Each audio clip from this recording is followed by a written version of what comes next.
تبارك الذي بيده الملك وهو على كل شيء قدير۔ چاند سے ان کے چہرے پر یہ سوئے مشک فام دو دن ہے کھلا ہوا مگر وقت سحر ہے شام دو۔ حضرت انس رضی اللہ تعالی عنہ سے روایت ہے، پیارے پیارے آقا صلی اللہ علیہ وآلہ وسلم مدینہ منورہ کے کسی کوچے میں سے گزرتے تو گزر جانے کے بعد بھی آنے جانے والوں کو اس کوچے سے خوشبو آتی، اور وہ سمجھ جاتے کہ اس کوچے میں سے میرے آقا مکی مدنی مصطفیٰ صلی اللہ علیہ وآلہ وسلم کا گزر ہوا ہے۔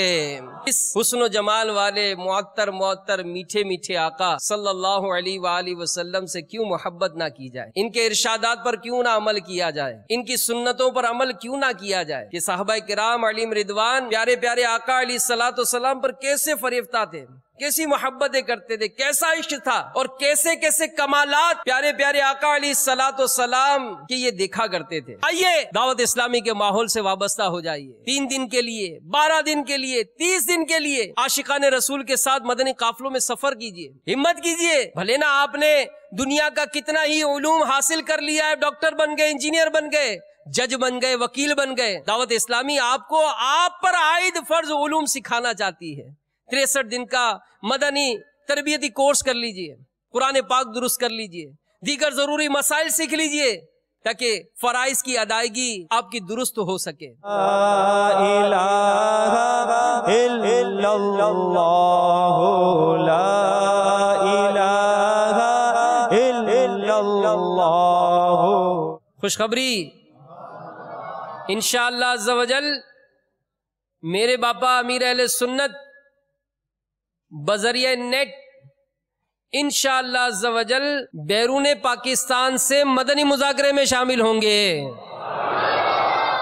اللہم ربنا آتنا فی الدنیا حسنہ وفی الآخرۃ حسنہ وقنا عذاب النار۔ کعبہ کا بھی منظر کس قدر پرکیف ہے، جھوم کر کہتے ہیں عطار ان نظاروں کو سلام۔